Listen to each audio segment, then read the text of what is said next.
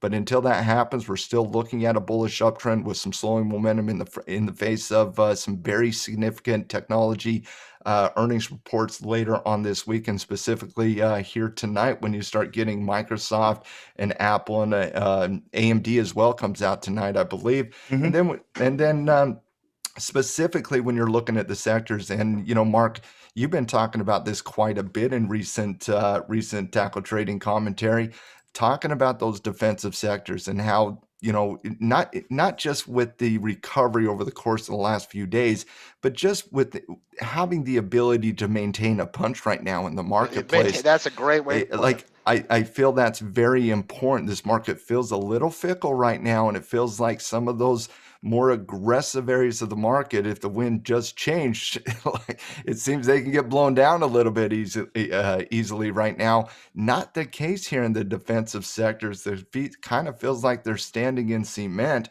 Look at the defensive posture of staples right now, fighting against that all-time breakout. Real estate, I've been looking at some of I've been reading the economic reports and the earnings reports for tackle trading for years and years and years now. And earnings season so far this year has been very good. Real estate's been, even in a very good earnings season to date, real estate has stood out in that environment.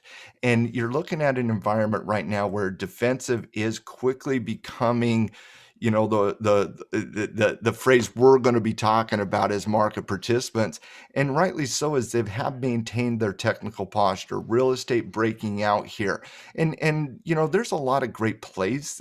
A lot of the REITs out there kind of track the ETF itself, but I like the actual ETF here. If you're looking for some degree of defensive posture and some conservative type areas of the market, the real estate REITs, which does pay a dividend, the real estate REITs does make some sense from an ETF perspective, getting the diversification on this type of breakout that technically was very consistent on this 9 EMA. It's on a no-sell breakout day. I think that does got to pique your interest. Utilities got upgraded at tackle trading over the weekend into bullish territory, and it's done nothing besides up, up, up, up, up, including the breakout here today, fighting up against a fairly important 67 handle on the utility sector. And then healthcare today looks very, very good, in my opinion. A little bit of a snapback momentum type flag pattern, looking for that 9 EMA to catch up. And healthcare, looks very good. But then you take into a company like Boston Science, reporting earnings today. Was a fantastic earnings report out of Boston Science. The breakout of 44 and change was strong. 46 does make a lot of sense, and it makes a lot of sense for it to sell off and see a little profit taking at 46, given the fact that you're up against that pre-pandemic 46 breakout channel. But I like Boston Science here for covered calls and cash flow as it fights up against that 46 and then open up that risk graph as it does go above 46. So you're looking at a defensive area of the market that is stable, that is stabilizing in the face of some of the volatility in the more aggressive areas of the market. What's interesting about that, and I had not looked at this chart until you brought it up, but XLU here today, if you look at the 5-minute chart, it's not often you see utilities run over 1% from the cash open, and it did fire right off from that. This breakout is developing here, after the cash flow open was fascinating. Defensive area, it was like it was almost pre-programmed, right? You had some certain areas just start that sell off, and then immediate defensive areas just showing strength at the cash open. It was a fascinating opening this morning. It was, because again, the futures market was not participating at all before the cash open, and that's very rare to see such a volatile cash open without the volatility of the futures market that precedes that. And so it was just a fascinating cash open. It's one of those environments where when you do not see a futures market participating, there's no participation. And then you see that volatile cash open, Mark, you say it might have been almost like it was pre-panned. For about 45 minutes before the halftime report today, I was hunting for causation reasons. What happened at the cash open? Was it something was said in UPS's earnings report that happened before the cash open? It obviously wasn't the overnight international data, because the futures market would have absolutely been playing a role in that type of commentary. It was a fascinating cash open, Mark, one that still interests me but perplexes me at the same time. Yeah, I mean, and I am not one. Listen, I love buying defensive areas in the market on big dips and when they fall out of favor, because they have so many nice dividend payers and this and that. And I'm very rarely positioning into defensive areas near the top of the chart, but I find myself doing that lately. My pick for Queen's Court today is going to be in those defensive areas. My pick last week, that ability to take a punch in a market that has a lot of earnings ahead and a lot of this and a lot of that, and potential some rotational themes. Some money potentially rotating. I think today is one of those that you dwell on and analyze and be like, it looked like that was rotational money coming into defensive today. Going out of some areas into the other, because it's not a market panic, right?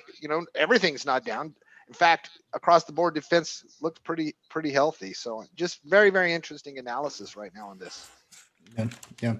By the way, the Russell 2000, the one index, Emily trades a lot for Condor, still kind of stuck in the mud in the middle there. There's not much. Yeah, we talked about it. Not much I want to add to that.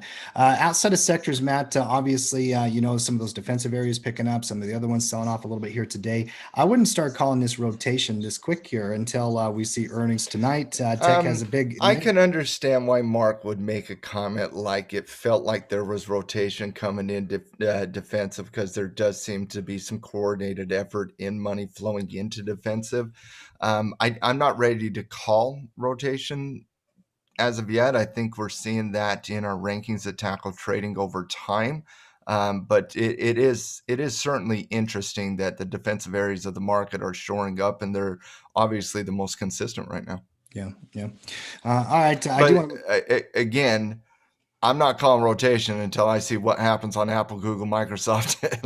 That's where my head's at. You got to see those big dogs report here. I mean, there could just simply be, hey, Tech's made a ton of money in the last quarter, and we got major earnings tonight.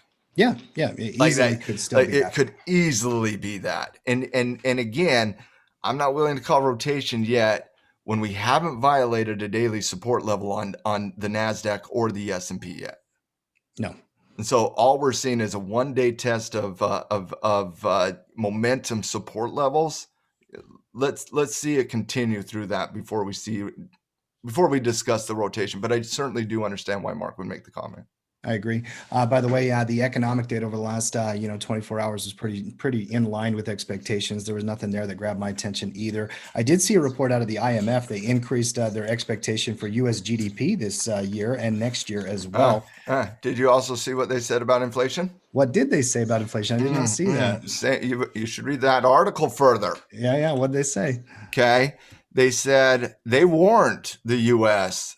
that old Jay Powell might not be accurate on his inflation being transitory conversation. Hey, Jay Powell, you're walking a tightrope here. You keep acting like this is just transitory and everybody's going to get back at it and everything's fantastic in 6 months from now. You've been wrong for years and years and years in a row, my friend. The IMF comes out today and says, hey, you might not be right again. I know the track record isn't good, but it's a little concerning. Yeah. That's interesting. So Jay Powell got a little pushback. We'll see if he gets pushed back tomorrow. Obviously, the Fed is starting their 2-day policy meeting. We'll talk much more Federal Reserve stuff tomorrow. They started using transitory language about a year ago. It hasn't been transitory as of yet. The IMF says, when are we going to see the reduction here today, Jay? We can actually see the data come down. 2024, does that make it transitory? If we, I don't know. And that's how the IMF talks to Jerome Powell. They just say, Jay, come on, bud. I like it. I'll call him Jay too. Let's move through the commodity markets next. Crude oil. JP. I want JP Powell. Crude oil first here, Mark. There's been some chatter around the Delta variant. And there's also, I saw some stuff around masks as well through the last 24 hours. Obviously, crude oil dependent on global demand and travel and all that kind of stuff. What's going on in the news, number one? What was the news? And then what is your read here on crude oil? There's not a lot to report on crude oil front from a news standpoint. And once again, we go through these stretches where it's like, how do you make crude oil interesting? And if we do have consolidation for the coming weeks, everyone wants to attribute causality to every price move. Why is crude up today? Why is everything up today? Why is it down? Plain and simple fact is you have these Delta variant concerns lingering, right? OPEC thing is now in rearview mirror, but you have these Delta variant concerns, but you also have tons of analysts and expectations of vaccines coming, robust demand across the globe. And so you have these competing narratives going on right now. Competing narratives can lead to chop. And I think you're going to see a lot of that on the oil chart in the coming weeks. Oil's just flat neutral in a consolidation range, probably a $10 range here, Matt, until I see some new developing chart patterns and whatnot. I'm not going to get too overthinking this one. Anything you want to add to crude oil analysis here? No, you said find something interesting. The intraday resistance level I find very interesting. 72.5. As it coincides right there with the 20. I just find that interesting. Yeah. If it pops there, we're probably looking at testing the highs, but then that high is a major resistance zone that would have to be. Yeah, I mean, you got a potential day trading signal in there, right? You know, if you can catch the break clean, but that's about it. Sure. Yeah, that is interesting. You found it. You found something. I didn't have a take on a trade there. You said find something interesting. I did. That's resistance formed at the 20. It's very clean. There you go. All right, gold next. Now find something interesting for me in gold then. Here's the challenge of the day. 1800 still interesting. Yeah, it's still holding. It's holding support. I've been saying for 3 weeks I'm interested in 1800. That's interesting. Yeah. There's no analysis to add here. Nothing to add to gold. None. No. All right. Moving on, the dollar actually bumping its head a little bit here. It's obviously. See if we can find something interesting here. I like this. I had to type in this symbol. Find something interesting, Gabe. Tim, I know they're on your checklist, but let's go. Then Bitcoin last. We got a lot to talk about. I got you. Well, we would work through them in about 2 minutes. Now there's something interesting here. All right, Matt, break this chart down technically for me. Obviously, we had the huge rally yesterday through the weekend. Started on Sunday, popped up, ran all the way up into those intraday levels. You've got that box drawn, came back and backfilled. Now we're trying to play some defense. There's a lot of interesting things here. Tackle. The only thing you need is to look at the boxes, because look at the boxes. The boxes played a role. This box came from last week when Tyler and I were talking about the 36,000 handle that it broke out of, like the French coming through the American defense yesterday. Not over it, guys. Not over it yet. They're not done yet. They still got hope. I'm not ready to talk about it. Came into resistance, and obviously a very, very well-known resistance area of 40,000. Obviously took a little bit of a break, retraced back into the 36,000 range, and now you're stuck within the mud. Ultimately, there is nothing to see here until, for me, we really solidified a higher low, which we have not yet done. We're only looking at intraday data. It's just interesting because it's happening at 36,000, right where the 200-day moving average coincides as well. If that does form that higher low and give us a little bit of time down here, you'll see that as a resetting of the support level as you fight up against that $40,000 breakout versus the current run up, which goes from all the way down south of 30,000 at 29,200. That's just a mile and a half to run.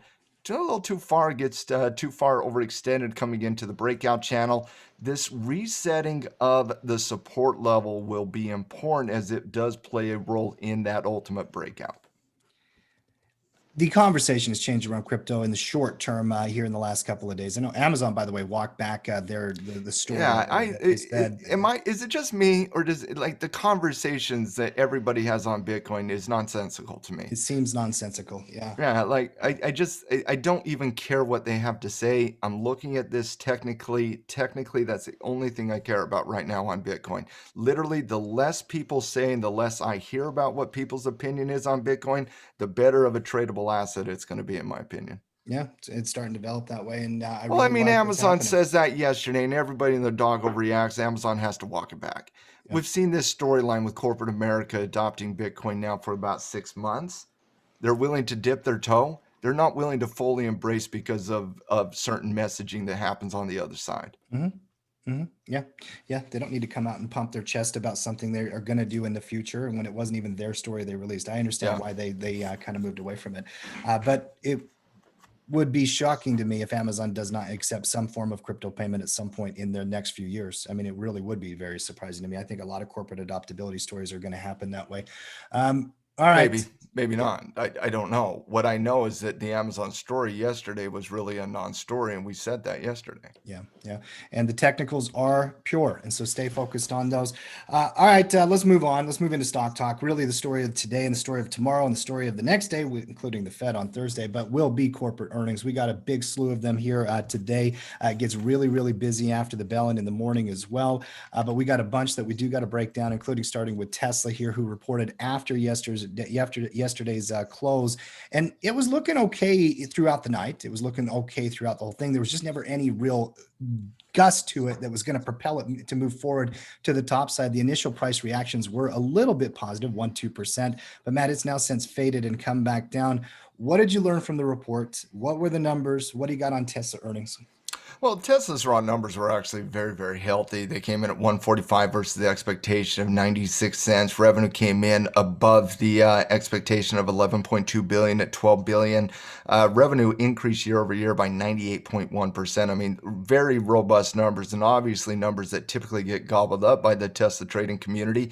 And it was trying to get gobbled up. There's no doubt about it. Got through the conference call, not unscathed, but they did get through the conference call. And then you come into the European market hours, see a little bit of slowing momentum, and then obviously Tesla, like many other companies, got caught up into that volatile cash open, and now it's trying to fight against support levels.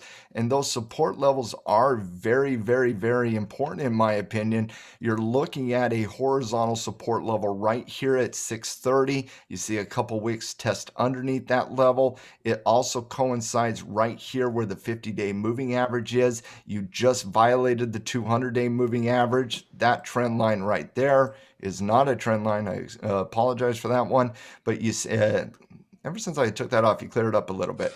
You see the horizontal support level right here. You see that 50-day moving average trying to turn around, acting as some degree of support level as well.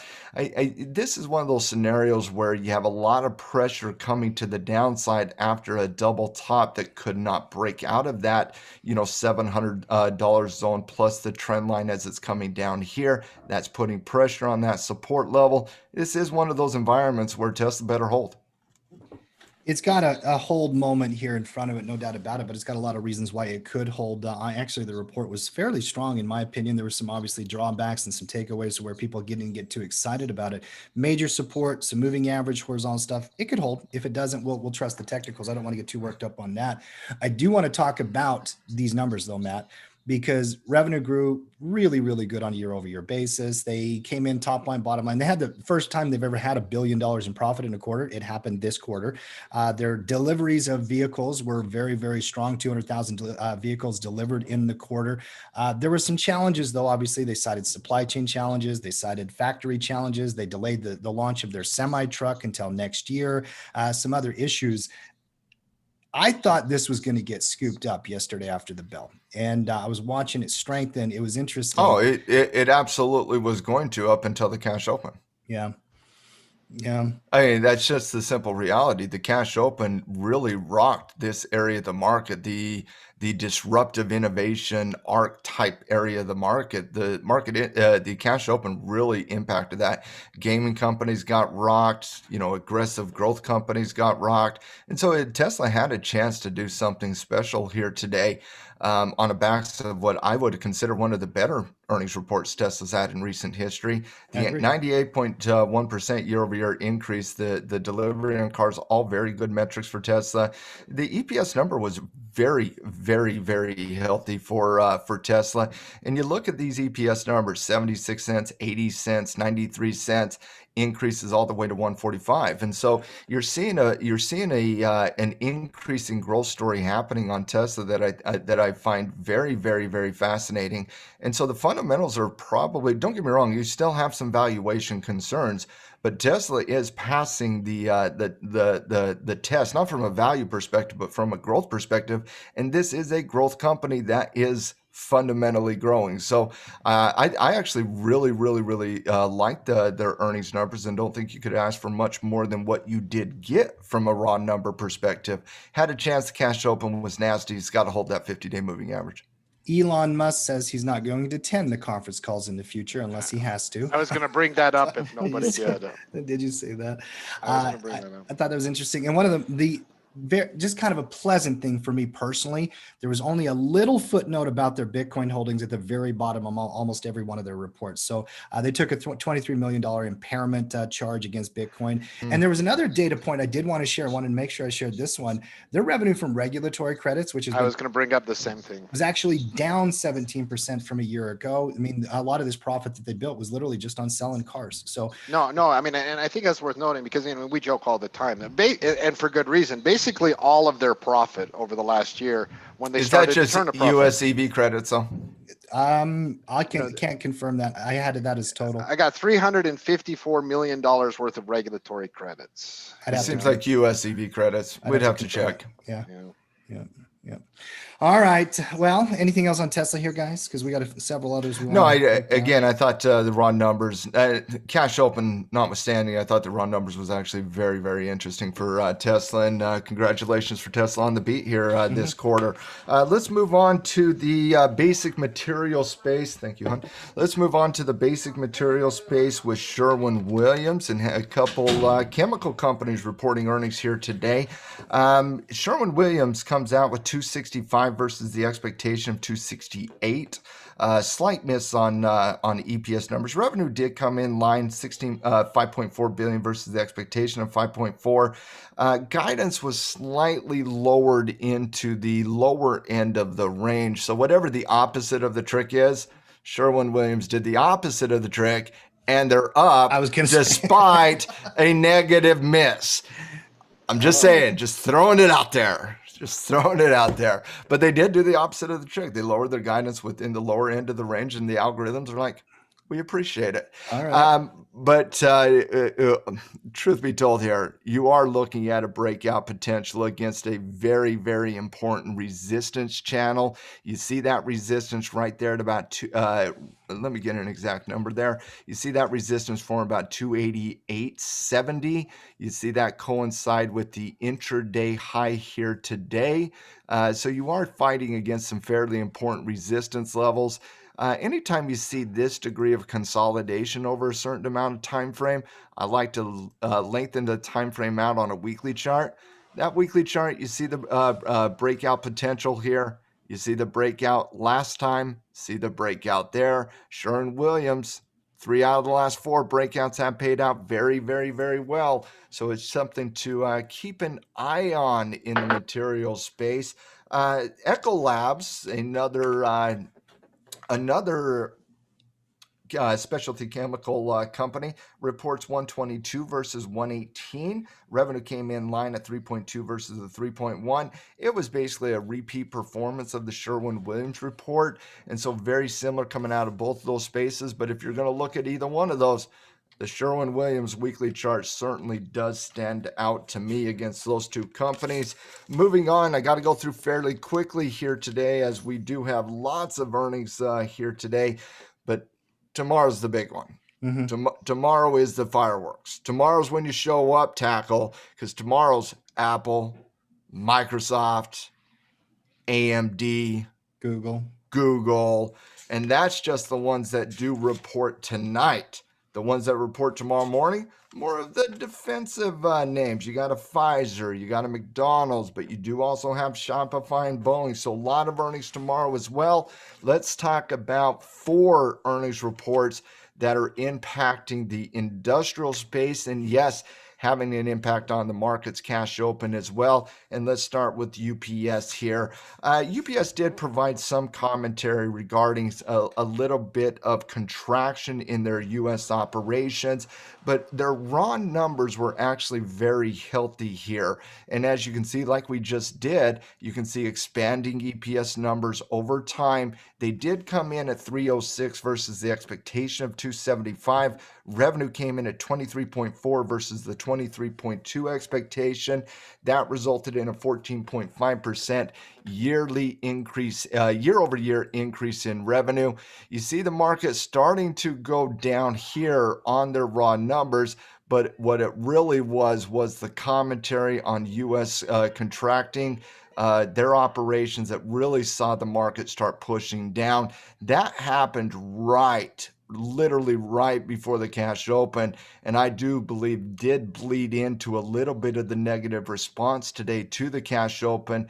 Ever since that volatile cash open, UPS trying to consolidate a little bit of those losses here earlier today.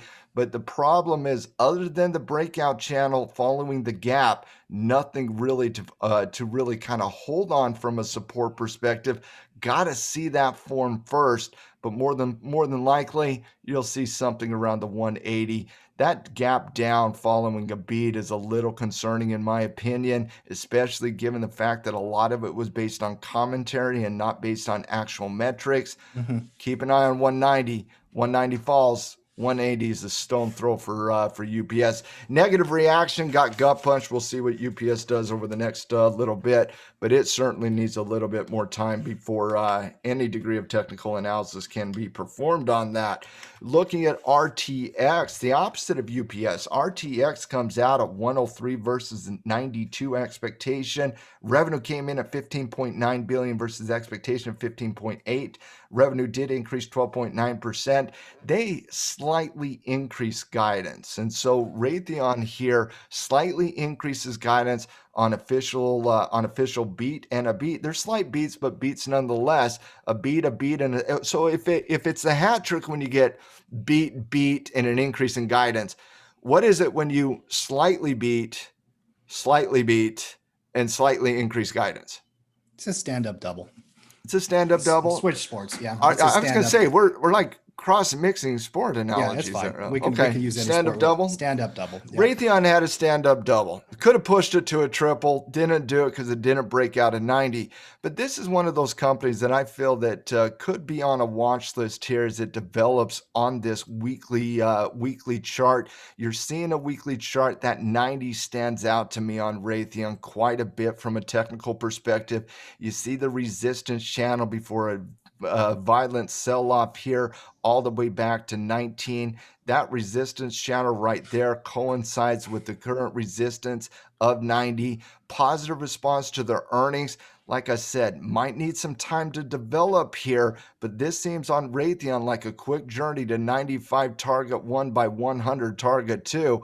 I'm not saying it's going to repeat this, but it certainly does feel like it wants to repeat that. So we'll see it. We'll see how it plays out. Raytheon, I think it is a watch list candidate to see how it develops following a positive response to the earnings as it navigates that $90 resistance handle. 3M, the third industrial giant to report here today. Muted response from a technical and a price response following a nasty cash open that followed the rest of the market. But the industrial giants picking up a little bit of steam as UPS has tried to consolidate towards the lows. 3M comes in pretty decent beat at 259 versus the expectation of 225. Revenue came in at 9 billion versus the expectation of 8.5. Revenue did increase 24.7%, and very similar to Raytheon, they also increased guidance just slightly. So a very similar report on 3M, a little bit of a different price response, but very similar report coming out of 3M as came out of Raytheon. Raytheon out of the three so far, and quite frankly, once I get to the fourth, it's not really a candidate. So Raytheon, out of the four industrial giants that are reporting today, Raytheon does stand out from a technical perspective, as it does once again fight up against that $90 resistance handle. And then finally, the fourth one, and Tim, it is General Electric. General Electric, we talk about UPS earnings, and again, four industrial giants here. We talk about these industrial giants. UPS, $3.06. Raytheon, $1.03. 3M, $2.59. We talk about tech giants like Apple and Google and Microsoft tomorrow. We're going to be talking about revenues in the up teen billions of dollars. And here's old General Electric. Let me give their numbers. It's really simple. They made 5 cents. Their stock price is up a little bit more than 5 cents. That's about it. But General Electric officially comes in at 5 cents EPS versus the expectation of 3 cents. Just let that sit for a second. They beat it, dude. They beat it by like 60%. I get it. Is that a split that I'm seeing? And yes, a reverse split. It's a reverse split. A very reverse bad split. red flag for almost any stock. Listen, Yes. any trader sees that reverse split and they're like, okay, we know. We know what's going on. We know what's going on. Hey. AIG, anybody? Okay. But they did come in at 5 cents versus the expectation of 3 cents. Revenue slightly came in, slightly beat at 18.3 billion versus the 18.1 expectation. That resulted in a 3% increase in year-over-year revenue. Guidance was confirmed at 15 by 25 cents. I don't know what to add to that other than GE is GE. Nothing inspiring in the data, nothing inspiring in the chart. The reverse split is the. So it's not your flag. Queen's Court pick, Tim? No, Is that what I'm hearing? no. And Actually, GE, as I did last week, is my Queen's Court pick. No, I can't tackle. I kid. I have to say one more time, I kid, because my Queen's Court pick is the last earnings report I'm going to cover here today, and that is Boston Science. Boston Science comes in today following an earnings report of 40 cents versus the expectation of 37 cents. Revenue came in fairly decently above the expectation of 2.9 billion, coming in at 3.1. That resulted in a medical appliance company increasing yearly revenue 53.6%. Then they came in and they affirmed their quarterly guidance, but they also said, you know what? We've came through some tough times, and we're going to continue to go through some tough times. We're talking about a medical appliance company, which has been through very difficult pandemic times, no doubt about that. But we're going to maintain our quarterly guidance. But you know what? We're going to increase our yearly guidance. And so we officially do have the hat trick on Boston Science with a beat, and an increase in guidance. Here's why it's my Queen's Court pick. Number one, Boston Science is a fundamental company. It does have some valuation concerns that I feel will get shored up over the next year. EPS numbers got really rocked during the pandemic and have had a very slow path to recovery. When you're talking about Boston Science, by the way, Boston Science, former member of the Tackle 25, but Boston Science currently does have a PE ratio of 316. Now, the context I want to provide for that is PE ratios take price divides by earnings. The EPS number this year has seen a contraction of 119% as medical appliance companies have fallen out of favor with the market, given the fact that their revenue streams were completely shut down due to the pandemic. Their path to recovery is very simple, as the EPS expectation coming into the end of this year does increase to 16%. Over the course of the next 5% should stabilize versus what it was before the pandemic. So we're talking about a company that's on the path to recovery. We're talking about a company that valuation, when you look at the raw numbers, is very, very, very concerning. When you dive into the detail of what creates those valuation concerns, you certainly understand it based based on the context. Now, what I like about Boston Science right now is you're talking about a space that is on the path of recovery in the medical appliances space, but you're also talking about a sector that is one of the more consistent performing sectors in the marketplace and one of the highest rated sectors in the marketplace as well. It's based on our rankings there at Tackle Trading. It's also a sector that has broke out just late last week, and then you're forming a little bit of a flag-based pattern in the sector that I feel has a chance to get gobbled up as that 9 EMA does approach. And now coming back to Boston Science very quickly, and I've said a lot over the last 10 minutes, so I'll shore it up here very, very soon. But coming back to Boston Science, I like it with the price response following a positive response to earnings. But the reason I like it is because of the consistency of technical analysis. This 46 handle is not random why price started coming down at 46. It is a major resistance zone. I like it on the positive earnings response. I like it on the breakout of 44 and change. I like it for covered calls as it navigates the 46 handle. Once it breaks out of 46, I do think this is a very simple open up that risk graph, allow price appreciation while we look at the trend to develop. Boston Science following a positive response to earnings, couple that with the technical breakout and continuation breakout of 46 is my Queen's Court pick for the day. Queen, we're right into it. So you want to do the analysis now, or do you want to get all three of them? And then it's your court. I should not even be speaking right now. I'm going to get floated. So it takes him a while, but he does learn. Boston. I don't know that he ever does. That was, stove's hot. I forgot. Stove's hot. I'm going to pick Tal Education Group as my Queen's Court. I'll float myself. Oh, goodness. No, let's keep it going. I will take the next person that wants to present their Queen's Court. I don't know if Mark wants to go. Either way. I'm at the deference of my queen. I'll go. I'm up. Give me the industrial sector, XLI. We got a healthcare pick. By the way, healthcare is one of the strongest sectors. I love the pick on BSX. By the way, XLRE is a secondary pick. I do like the breakout here a lot on XLRE. Just secondary pick. Throw a little cherry on top. Little cherry on top. Cherry. I like it. I just like the diversification the ETF provides on the backdrop of some amazing earnings reports. One of the better sectors in the market right now from an earnings season perspective. Clean high base breakout and a nice trigger here today. Yeah, XLRE is looking good. Give me XLI. I'm going to go, kind of in a very traditional type of pick here for Queen's Court.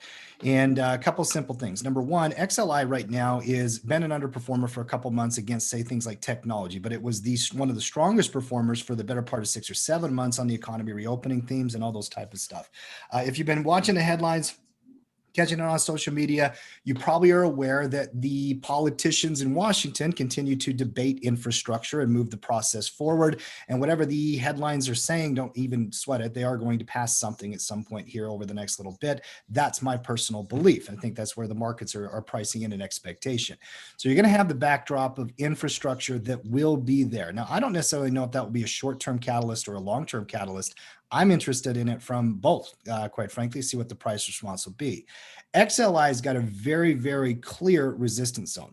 A couple of different components in the sector that I want to highlight. Honeywell, who had earnings already. So some of the names that have already come out and reported, look at HON, pushing towards a high base, or not necessarily high base, but a breakout over a long-term consolidation, beautiful weekly chart breakout. One of the leaders in the sector, by the way, $160 billion company that could continue to bring those tailwinds up throughout the space. Boeing reports tomorrow. Not too worried about that one. Raytheon, though, RTX, who was highlighted today by Coach Matt during earnings roundup, is pushing the $90 breakout with beautiful chart momentum and that trend. Then you give me the stock that I'm going to propose to the Queen here today, John Deere. And I love tractors. I like the company. I've always liked the company. I don't necessarily love swing trading this stock or a lot of these industrial names. I love position trading on many of them. And if you look at that trend or long term, it was just a huge juggernaut performer for so long here. And what I like about Deere, yes, it was on the option report, so it makes it technically sound. We know that anytime a stock is on the option report, it's technically sound. And we get that part of it. There's several things you can do with this, Emily. Number one, you got earnings not out until the late part of August. So we're not really dealing with that. You can use all forms of creative spreads. If you're concerned about the left of the chart, diagonal spreads are in play. And I know that's one of your core strategies because I mentored you and I know that you love cash flow and vertical and diagonal type of spreads. Implied volatility is mixed right now. So if you are going to go to the options market, I would do a vertical bull call about 60 days out, because you're only going to be in it for a little bit. I actually went and mapped these out on the risk graph as well. There's a date at 52 days in that September. That would be the one I'd play. Vertical is the simplest way to play it. And it's the way that I would propose to the queen that is, probably the best way to play it right now based on the volatility. It's in the middle of the cycle. You're going to be building into earnings. You don't want to get that volatility build working against you. You want to get it working for you. So bull call spread or equity, you can always just simply play the amount of shares that you want to play with Deere, play the breakout, catch the momentum only if industrials does confirm. So my Queen's Court pick is John Deere, leader in the sector, and also right in line with the sector technicals, aiming for a breakout. Very rarely have you ever seen a trend like the consistency of John Deere over the course of the last, like during the pandemic. It was amazing. Yeah. Just a thing of beauty on that daily chart. Look at that thing. 100% in the last year. So consistent. Yeah. All right, Mark, you're up next. All right, my pick is another defensive area. My queen, I brought you defense last week. I bring you defense this week in a time where I'm personally, skittish or whatever, and the market's a little. I like stability, and as I talked about earlier, I like the stability in defensive areas of the market. My pick today is going to be Walmart. Now, you've got a lot of defensive choices, right? I thought Boston Science was an excellent choice. I think, there's lots of good choices. Brought you Pepsi, Coca-Cola has been talked about on the show. I think there's a lot of good defensive choices out there. I also want a defensive choice that I think can have some oomph. Now, the reason I'm specifically picking Walmart, aside from it being Walmart and a company that I trust, a company that I believe in, a company that, it's Walmart, right? You're almost self-explanatory in the name. But I think a theme could develop that strengthens its fundamentals even stronger. You don't need this theme in order to justify. You could have a nice breakout of current resistance, potential position. You can cash flow down below. Although the volatility is very, very low on Walmart, it truly is a defensive. I don't want to mess around with everything. I just want to put my money to work. But the extra theme I see developing with Walmart specifically deals with grocery store prices.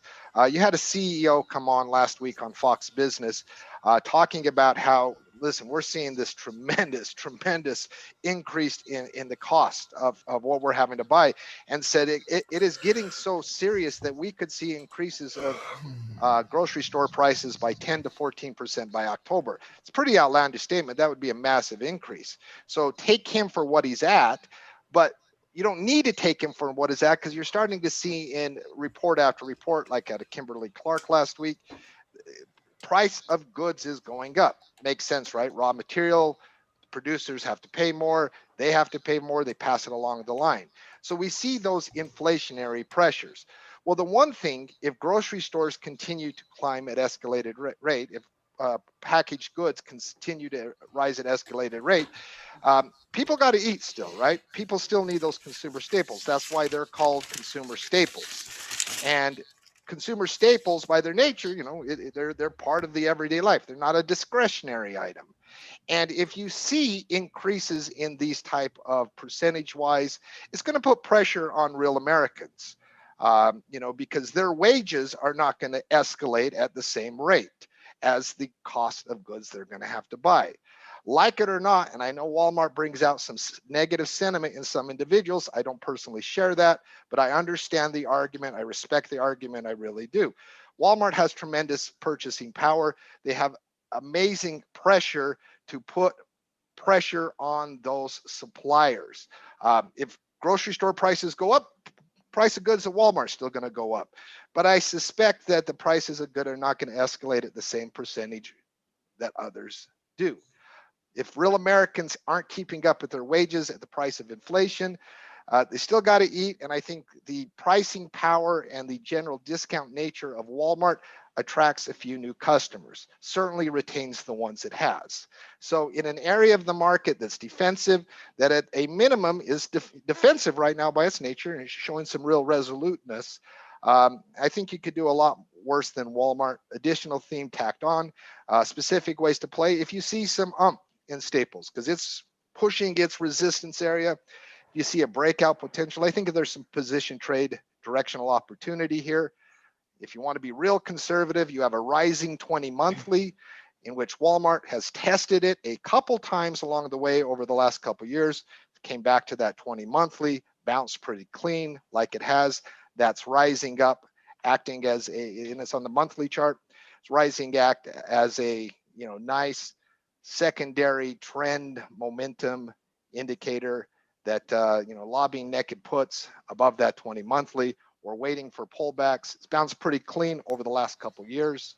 I would expect, especially in this environment, for it to do the same. So a couple ways to play, like the space it's in, and I think the theme has some legitimacy.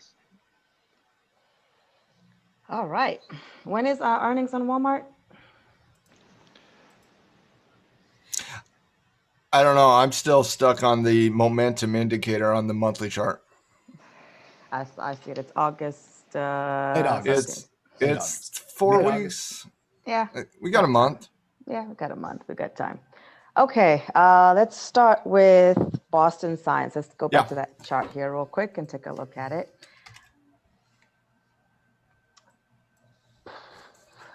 I've traded Boston Science for quite a bit. Like you said, it was on our tackle 25 for a couple of years, and I actually did not have it on my watch list. I took it off my watch list, and now that it's kind of broken out of this nice little channel that it was in, that resistance level there at 44, 45, kind of like it here. I would want to see it, just kind of settle down for a few days. Give us what we call that Cody special. Maybe it retraces back to that resistance level and then bounce back up, or just kind of high base there at that 46 range.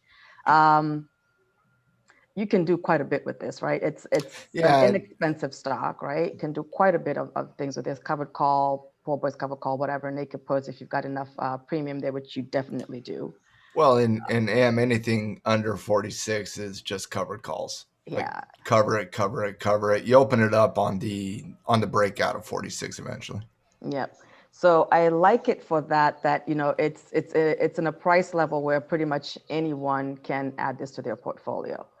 So for Boston Science, I'm going to say she's going to be a keeper. So therefore, you will not get it on the watch list today. You guys, I'm dancing. And it's 90 degrees out here today. I'm feeling very lazy-ish, and all these trades that you guys have given me are like, they're like what I'm looking for right now. I've been in and out on vacation with my parents, so I'm looking for just nice and easy stuff to put on my portfolio. So this just qualifies as one of those. John Deere, let's take a look at that one. Now, specifically, the Deere you're looking at a directional trade above the breakout channel, correct? Okay. Yeah, I believe so. Yep. Either long equity option trade, just it's a breakout trade though. Absolutely. So this one is kind of like a wait and see, put it on the watch list, put your alerts there. If you get that breakout, go ahead and do something with that. Earnings is middle of August, so we also have plenty of time with that. So that is also a good play. Price wise, if you're doing a bull call or something like that, it's going to cut down on the cost of that. I probably wouldn't do the long equity there. I wouldn't just go equity. I'll probably just do an options play. I got 2 Queen references, and he did call me Emily once. I don't even look at what he's presenting. I just listen to how many times it refers to me as Emily and how many times it refers to me as Queen. Mark will always go my Queen, and you just go, oh, Emily, this is what I'm looking at, and I'm like, oh, there he goes again.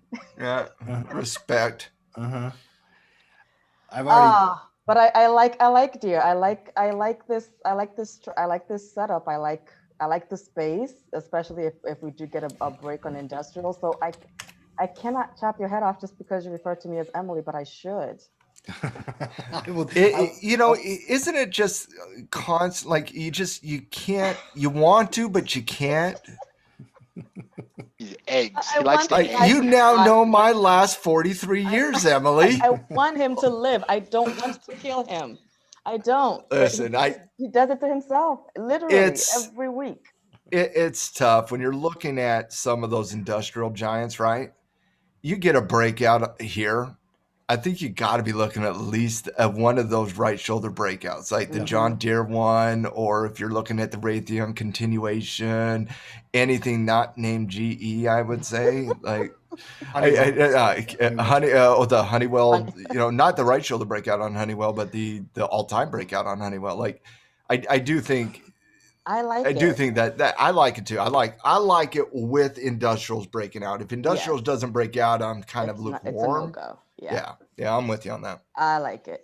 So I'm iffish on this one here.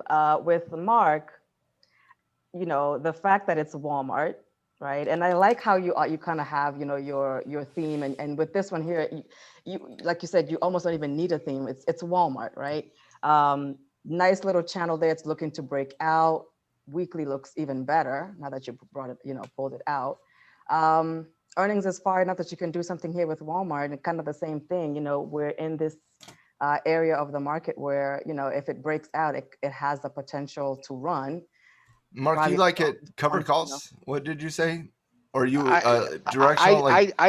My first call on Walmart is directional, and I don't go that. Yeah, I was going to say. I thought I heard you say directional. I'm like, if you wanted to play just like I just hate this market, but want to do something, covered calls above the rising 20 monthly, if that's your market posture.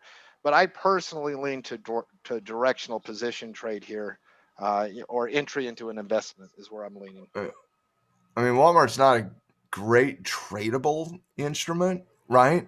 But you do have supporting technicals on a fairly decent breakout, Em. I see. I know. Listen, I know it's Walmart, and when I thought about this morning, I was like, bringing Walmart to the queen, but I have to bring what I think is my best. You do. Even. So, Queen, what do you think? Let me see Deere again. They're calling for blood. They're calling for blood. Oh, today they're calling for blood when I don't really want to, Well, to be fair, Adib, I think, was talking about me. He said, please, no mercy. Well, there we go. I mean, crowd has spoken. Oh, see, it's a thing. It's a every thing. Week, every week, they're like, Tim's blood. Like tackle just collectively starts grunting. Tim. I don't know. This one is like, I don't know. I like Deere. I really do. But he just had to refer to me as Emily. And I don't know. I like Walmart too. I'm conflicted. Since I am survived, can I aid? Yeah, why don't my queen? Absolutely. See, my queen. Tim, take notes. My queen. By the way, hair looks tight, Queen. When I'm looking at these, because they're both breakout plays, right? Yeah. So you kind of got to look at them fairly similar, right? We're talking Walmart, we're talking Deere, but they're both looking at potential breakouts. Okay. Mm-hmm. When you're looking at Walmart here, and you look at this sector's breaking out against the all-time high off a little bit of a high base. Defensive I don't want to say is in favor, because from a trend perspective, I still favor other sectors, but it is becoming in favor. Defensive is becoming favorable to the market right now, especially in the summer lull where participation has been a little waning, right? And so you got to like Walmart but Walmart has been underperforming its sector, by the way. And so I hesitate directionally there with something that has been underperforming the sector. I like the breakout potential of Staples. You couple that with Walmart's breakout potential, you got to like it. But once again, Walmart has been underperforming. So you're looking at catch-up type analysis. I don't like the potential for Walmart to catch up to to the staples sector here. I think it performs with the staples sector at this point. I don't think it outperforms. And then when you look at the cleanliness of a potential breakout, the top side breakout channel is a little choppy. You go from 143 and change all the way up to 145. And then even if you break out of 145, you're still staring left of the chart at 146. That becomes a very difficult short-term trading environment to be in. When you're looking at, and it does get a little bit clear above 146, but again, you're staring at 150. So when you're looking at the John Deere breakout potential, I do think the John Deere breakout is cleaner, in my opinion. The breakout channel is right there north of 357.65. You look at that from an hourly chart, you see the cleanliness of that breakout right there at 350. That 350 and change is an overnight action. You're really looking at the 357 and change breakout here. So I do think the John Deere breakout is cleaner. You got the same degree of supporting data on the industrial breakout as you do the staples breakout. So I don't think the sectors would play that substantial of a role in the success of the trade. Also with the John Deere breakout, you got a little bit of a cleaner targeting mechanism. I do think you have to take into account 368. That's an old support level over here, deemed multiple different times, and not just from a moving average perspective. That is true horizontal support that got tested as a resistance channel. That has to be target number one. Target number two would be the not the all-time high 400. You got to go south of that at 386. So I do think the trade structure is much more clean on John Deere than Walmart, but John Deere is also a better short-term tradable instrument historically than Walmart is.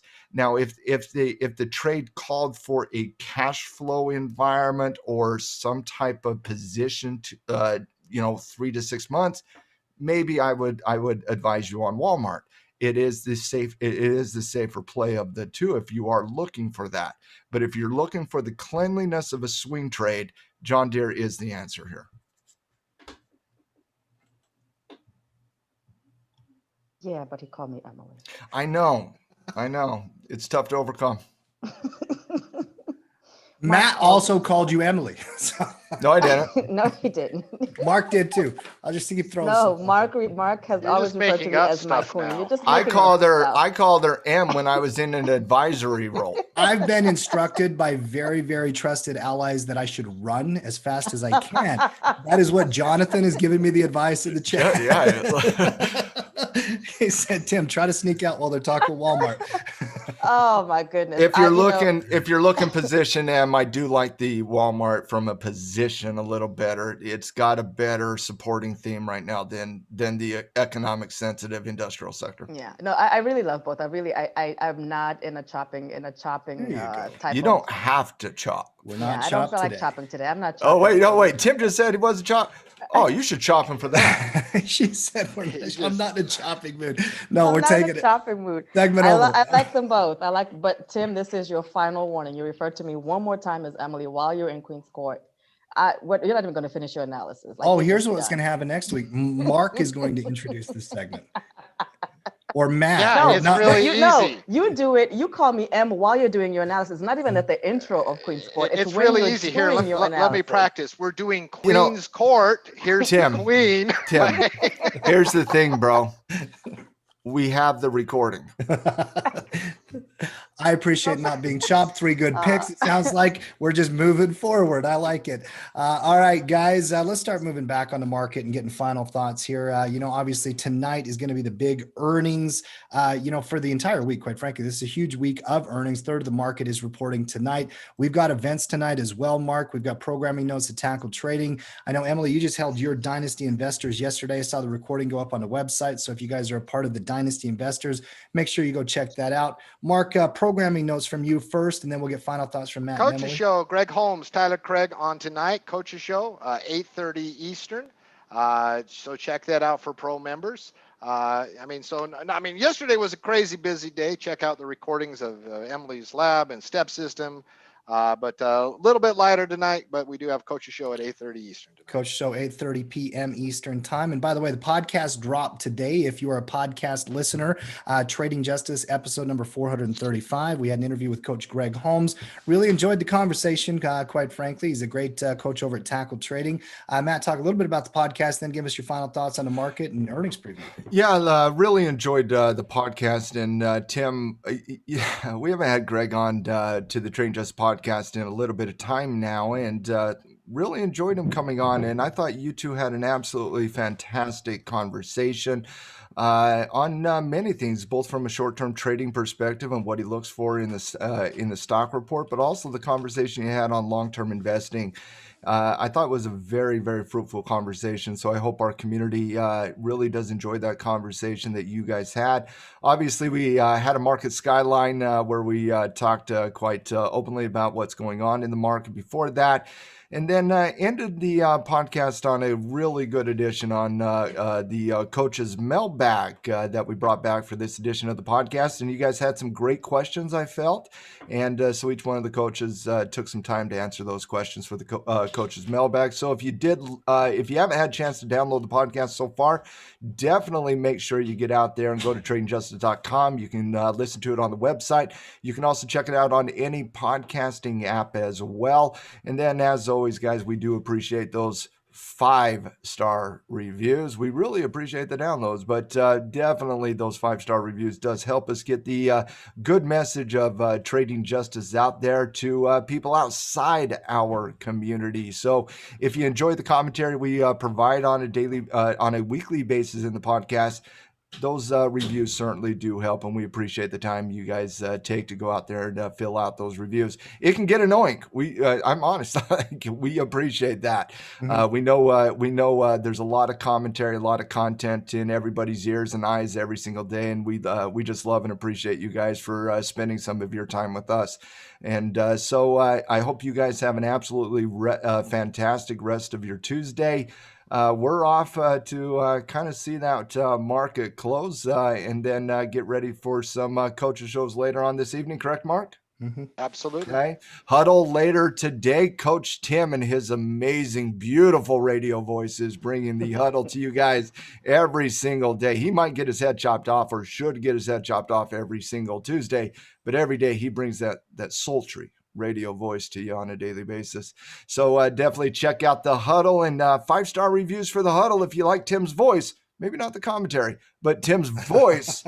Definitely. No, we kid. Tim, you do such an amazing job every day. Huddle and truthfully, bro, no kidding aside, helps me on a daily basis solidify my analysis. Really appreciate the time and the effort you put into the huddle on a daily basis. Great job. Know the community really appreciates your hard work as well. With those words, I'm done. All right, Emily, thanks for being here today. We appreciate you as always. Queen, you're not tight. currently in the Queen segment, so I can call you Emily. My pleasure. And Yeah. I just had a whole bunch of people walk in to say hi to my parents, so we're going to be spending the rest You of go the do day that. hanging out with You family. tell mom and dad hello from us. Absolutely. I will certainly do that. Yeah, you go do All that. right. All right, we're out today, guys. Tackle. See you tomorrow.